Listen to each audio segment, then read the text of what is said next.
नमस्कार दोस्तों, मैं रंजीत प्रसाद आप सभी का स्वागत करता हूं अपने YouTube channel Ranjit Prasad CNC basic पर।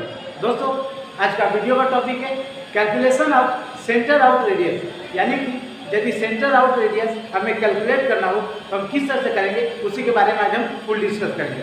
दोस्तों, ज़्यादा वक्त जाना करते हुए चलिए वीडियो स्टार्ट करते हैं।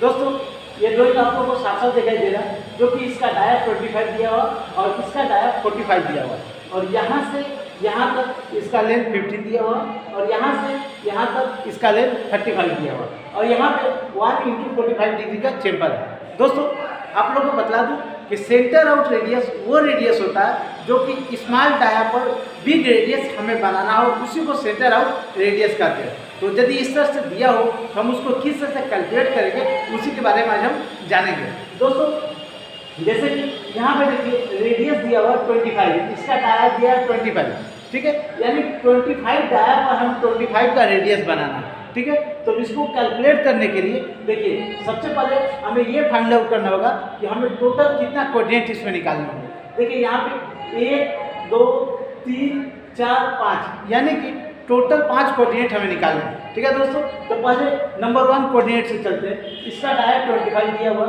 चूँकि टूल अपना यहाँ से स्टार्ट होगा, यानी कि यहाँ पे 1 × 45 डिग्री दिया हुआ। इसका मतलब ये हुआ कि 1 का डबल, क्योंकि ये डायमेट्रिकली होता है, जब ये 1 का डबल यानी 2 हो जाता है, तो 25 में 2 को माइनस करेंगे तो 23 होगा, यानी कि कोऑर्डिनेट नंबर 1 में x का वैल्यू 23 हो जाएगा और z 0.0। इसलिए यहाँ पे कोऑर्डिनेट नंबर 1 में x का वैल्यू 23 और z का वैल्यू 0.0, ठीक है दोस्तों। यहाँ तक क्लियर हो गया।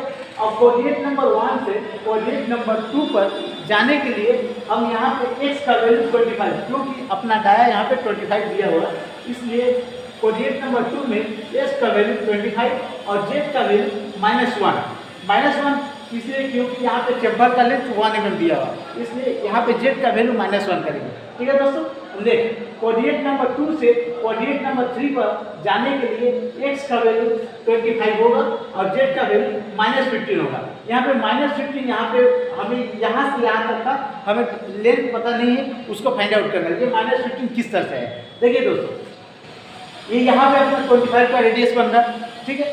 ये 25 का रेडियस बन रहा है, इसका मतलब क्या हुआ कि यदि यहाँ से इस तरह से डॉटेड लाइन ड्रॉ करता हूँ, फिर यहाँ से एक डॉटेड लाइन ड्रॉ करता हूँ, तो आपको पता है कि आया 45 दिया हुआ और ये 25 दिया हुआ, यानी कि 45 में 25 जब माइनस करेंगे तो 20 होगा।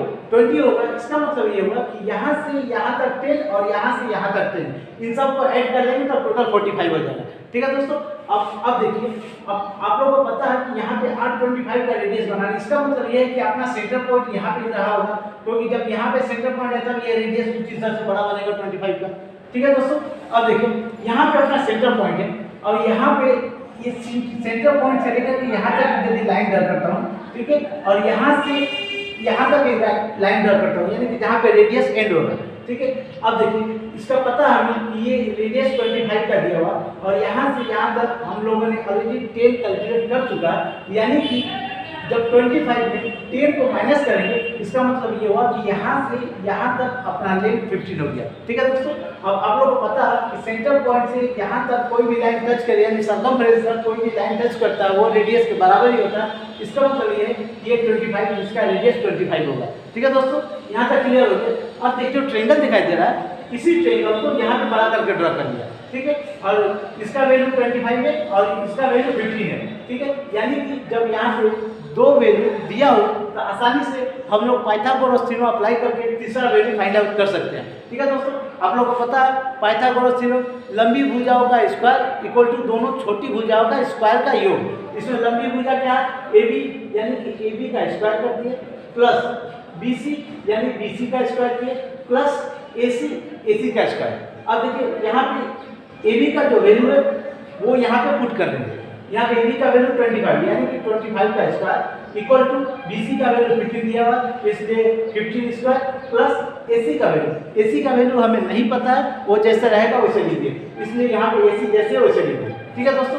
अब देखिए, यहाँ पे 25 का स्क्वायर करेंगे तो 625 हो जाएगा, 15 का स्क्वायर करेंगे 225 होगा, प्लस AC स्क्वायर, ठीक है दोस्तों। अब देखिए बीच में इक्वल टू दिया, यानी कि 225 इक्वल टू के इस साइड में जब आएगा तो ये माइनस हो जाएगा, यानी कि 625 में 225 को जब माइनस करेंगे तो ये 400 हो जाएगा इक्वल टू AC स्क्वायर। अब यहाँ पे आप लोग को स्क्वायर दिखाई दे रहा है, इसी स्क्वायर को हटाने के लिए यहाँ पे अंडर रूट देते हैं, यानी under root 400 equal to AC। अब 400 का अंडर रूट 20 होता है, यानी कि AC का वैल्यू 20 हो गया। यहाँ पे AC कौन सा है, ये है AC, यानी इसका वैल्यू हो गया 20। ठीक है दोस्तों, यहाँ तक क्लियर हो गया। अब देखिए यहाँ पे AC कौन सा है, ये वैल्यू हो गया। इसका मतलब ये हुआ कि यहाँ से यहाँ तक हमें इसका लेंथ मिल गया 20। ठीक है दोस्तों, अब देखिए इसका हाइट भी हमें मिल गया और इसका लेंथ भी मिल गया। इसका मतलब ये हुआ कोऑर्डिनेट नंबर 2 से कोऑर्डिनेट नंबर 3 में जाने के लिए हमें टोटल 15 लेंथ यहाँ से यहाँ तक होगा। किस तरह से, क्योंकि ये 20 दिया हुआ, 20 में 35 को जब माइनस करते हैं तो ये आता है 50। ठीक है दोस्तों, इसलिए कोऑर्डिनेट नंबर 2 से कोऑर्डिनेट नंबर 3 में जेड का वैल्यू -15 हो जाएगा। -15 इसलिए होगा क्योंकि ये 2 अंदर की तरफ जा रहा है। ठीक है दोस्तों, अब फिर यहाँ पे पहुँच गया। अब कोऑर्डिनेट नंबर 3 से कोऑर्डिनेट नंबर 4 पर जाने के लिए x का वैल्यू हो जाएगा 45 और z का वैल्यू हो जाएगा -35। -35 क्यों, क्योंकि यहाँ से यहाँ तक टोटल लेंथ 35 दिया हुआ। ठीक है दोस्तों, ये क्लियर हो गया, यानी कि अब टूल यहाँ पे पहुँच गया। अब कोऑर्डिनेट नंबर 4 से कोऑर्डिनेट नंबर 5 पर जाने के लिए हमें x का वैल्यू 45 मिल जाएगा, क्योंकि x में कोई चेंज नहीं हो रहा है, इसलिए कोऑर्डिनेट नंबर 5 में x का वैल्यू 45 और z का वैल्यू -50। -50 देखिए यहाँ पे ये 35 है और ये 50 है, इन दोनों को ऐड कर लिया तो 50 हो, इसलिए z का कोऑर्डिनेट नंबर 5 में z का वैल्यू 50 हो जाएगा। ठीक है दोस्तों, तो दोस्तों आशा करता हूँ कि इस वीडियो के माध्यम से आप लोग को अच्छी तरह से समझ में आ गया होगा कि यदि सेंटर आउट रेडियस दिया हो तो उसको किस तरह से कैलकुलेट करेंगे। तो दोस्तों यदि वीडियो अच्छा लगा तो एक लाइक जरूर कीजिएगा, और यदि आप मेरे नए व्यूअर हैं तो चैनल को सब्सक्राइब कीजिएगा। इसी के साथ मिलते हैं नेक्स्ट वीडियो में, तब तक के लिए जय हिंद जय भारत।